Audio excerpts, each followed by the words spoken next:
ko na po riyan. Huwag na anak, mas mabuti pa, maigit ka na lamang. Opo, inay ko nagiging na lamang.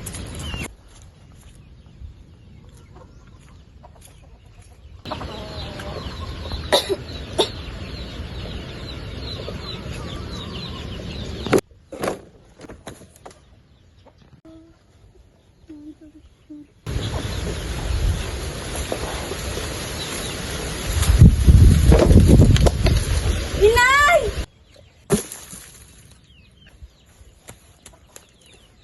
Inay! Inay! Tulong! Tulong! Tulong! Tulong!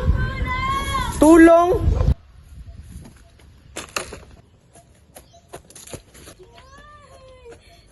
Anong nangyari? Tulungan mo nga aking inay. Dalhin natin siya sa ospital. Tara na't isugon natin siya sa ospital.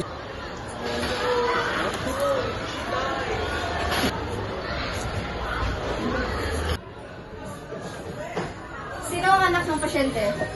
Ako po. Ano nangyari sa kanya? Ako po yung namatay.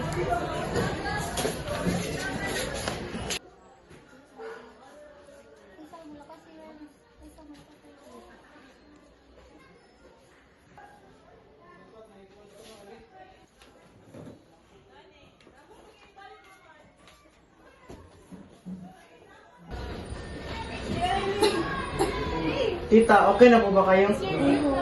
Ipapangako mo sa akin na pangangalagaan mo ang aking inakailan.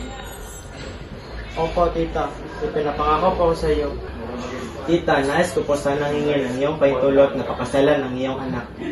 Huwag mo sanang pilitin ang aking anak na magpakasal sa iyo o suklian ang iyong pagmamahal. Opo, tita, tita. Dok! Dok! Dok!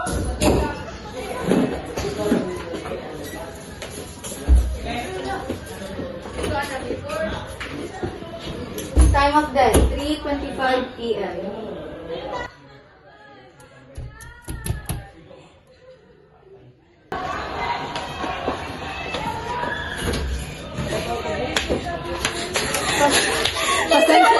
Pasensya na talaga. Ginawa na namin ang lahat.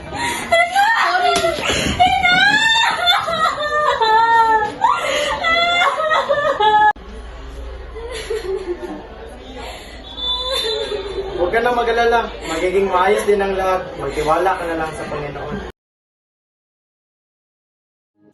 Humawak ka sa'kin, sundan aking himig. Ganda talaga ng tanawin, no? Oo nga, no, ganda. Kasing ganda. Di kailangang sabihin, walang dapat gawin o aking bituin. Ikaw ang hiling, wag mong pigilan, hayaan mong kusa. Humawak ka sa'kin, sundin ang damdamin o sumama ka sa'kin. Rita, ikaw ang pinakamagandang nangyari sa buhay ko. Sorry, Manuel. Simula nang wala ko na. Wala ka na sa dalawa ko.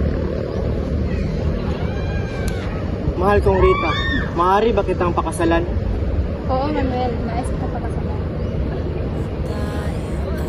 Sasayaw sa kulog at ulan, iikutin ang tala at buwan, habang tayo ay nalilikaw. Pakinggan ng puso, huwag nang bibitaw.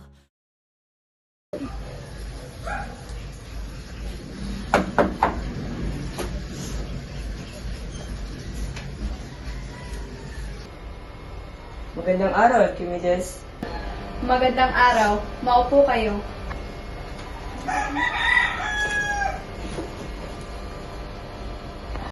Liwanagin mo ang ating pinag-usapan, Primo, at kung mapupuro mo ang ating hanggay, maaari ka na magbago ng isipan at palagay. Ang lagay ba'y naparito kayo upang ipagtanggol ang walang iyang yan? Primo, isipin mo ang tinatawag mong walang hiyang yan ay tunay mong anak, bugtong mo na anak na iniwan sa iyo ng nasira. Primo, iya'y hindi ko na anak. Siya'y hindi ka mapatawat magtaglay sa mga apelido. Kaya karimarim-marim. Isang malaking batik iyan sa mga lahi ng mga lakambayan. Oo, walang patawad ang kanyang ginawa. Huwag mong ipasupil ang iyong puso sa iyong isip. Ang nangyari sa inyo ay nangyari na din sa lahat. Nagkakamali ka, Primo. Hindi nangyari ang mga bagay na yan sa aming lahi. Oo, walang hiya, walang turing, walang... Dahan-dahan! Hindi ako makapagdahan-dahan kapag naglalagablab ang aking isip sa galit. Oo, walang binagabalan. Bastos! Bakay palagay tuloy ng mga kapitbahay ni kami, siya mong minumura. Alam niyo kung gaano ang pagtingin ko sa inyo. Ang hinihiling ko lamang ay huwag natin pag-usapan ang bagay na iyan. Sapagkat tinatanggap niyo bang dalhan kayo ng anak na hindi man lang dumaan sa simbahan? Kung sa bagay, lahat tayo ay naging ama na rin. Ang ama ko ay naging ama na rin. Ang ama na aking pinunoy naging ama na rin. Ang ama ng... Oo, ang ama ng iyong ninuno ay naging ama na rin. Sayang. Sayang ang pagpapaaral ko sa hayop na iyan. Oo, sayang, walang edukasyon. Ikaw rin ang masisisi sa mga nangyari dahil pinalaki mong labi sa layo ang iyong anak. Nalimutan mo ba ang sabi ni Florante na ang laki sa layo ay hubad sa hatol? Nakutan niyo na sa bibig niyo na rin nagmumula ang pagsisisi ng magulang dahil sa kagagawa ng anak. Kaya't kinausap ko si Manuel at ang ginawa niya ay pangit. Napakapangit. Kapangit-pangitan ang sabihin mo. Oo, pangit pa sa dilang pangit, ngunit ano ang sabi niya sa akin? Tito Cristobal, ang nangyari ay nangyari na at hindi ko na ito mababalik sa dati. Hindi ko naman pwedeng itapon ang aking anak sa lansangan. At kung ang ginawa ng iyong anak ay gaya sa ginawa ng iba, ayaw kumilala sa laman ng kanyang laman at sa dugo ng kanyang dugo, anong masasabi mo? Lalo ko siyang mapapatay kung may 7 buhay siya ay lahat ay aking utasin. Mangyari ba kaya ngayon si Manuel ay wala nang magagawa pa kundi magtasa ng tungkulin ng isang ama at saka sa ibig mo, Primo? Aguelo ka na, isang bagong Archimedes, ang isinilang sa iyong angkan na magpapakilo sa buong daigdig. Abuelo? Mangyari may apo ka na at di sa apong pakinabang, kundi apong tunay. Isang apong magdadala sa iyong pangalan, Archimedes Takambayan Jr. Iyan ang hindi dapat maaari. Alam mo bang ipinanganak ang iyong apo na mismong haranang iyong ika-50 cumpleaños? Basta, kung ayaw ko ipamana sa kanyang aking ngalan at apelido, ano ang kanya magagawa? Diyan ka nagkakamali. Kasalanan ba na yung apo na naging ama niya si Manuel at ikaw ang magiging ninuno? Papasok sa silong ng bubong ng aking tahanan ang anak lamang ng isang labandera? Kilala namin ng ina ni Rita. Oo, labandera nga, ngunit hahanga ka sa babaeng iyon noong nabubuhay. Sa makatuwid, ang witang iyang anak ng labandera ay... Isang babaeng malinis, may puri, may dangal. Di kung gayon, mag-iisang buwan ng anak. Oo, 1 buwan at 13 araw. At hindi pa nabibinyagan? Hindi pa, sapagkat ibig muna nilang magpakasal bago ipabinyag ang inyong apo. O ano ang kanyang ginagawa, ba't ipas na pakasal at papakasal at binyagan ng bata? Ngunit ibig ni Manuel na mahugasan ang kanyang pagkakasala, kaya ang hinihintay niya lamang ay ang inyong pahintulot. Pahintulot? Ani ng pahintulot. Yan ang hindi maaari, sinabi mong malaya sila magpakasal, aber nagpakasal sila at tapos ang kwento. Kaya kung ibig nila sila magpakasal, ako'y di kikibo. Nagkaroon ako ng isang anak na Swail. Huwag mong kalimutan si Manuel ay iyong anak. Oo, hindi ko siya kalimutan na siya ay aking anak. At hindi mo dapat pagbuhatan ng kamay. Bakit ko magbubuhatan ng kamay? Kung ganun kami, mauuna na. Sana inyong natindihan ng aming sadya dito.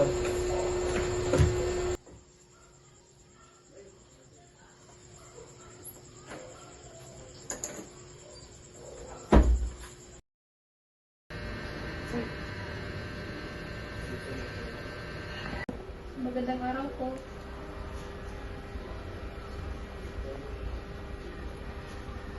Rita nga po pala at ang aming anak. Hindi pa pala nabibinyagan ng aking apo? Opo. Dahil nais po namin hingin ang inyong kapatawaran. Pwede ko bang hawakan ng aking apo?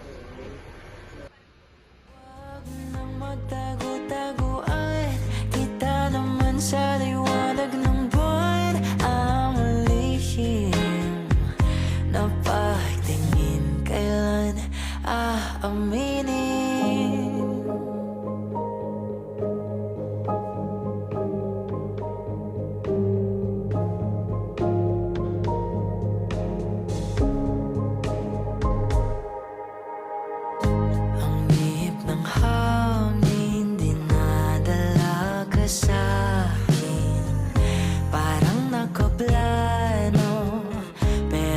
sigurado na ikaw mong tingin sa'yo lang aaminin. Mahal kong kapatid, naparito tayo ngayon upang ipagdiwang ang katapatan ng magiging mag-asawang si Rita at Manuel.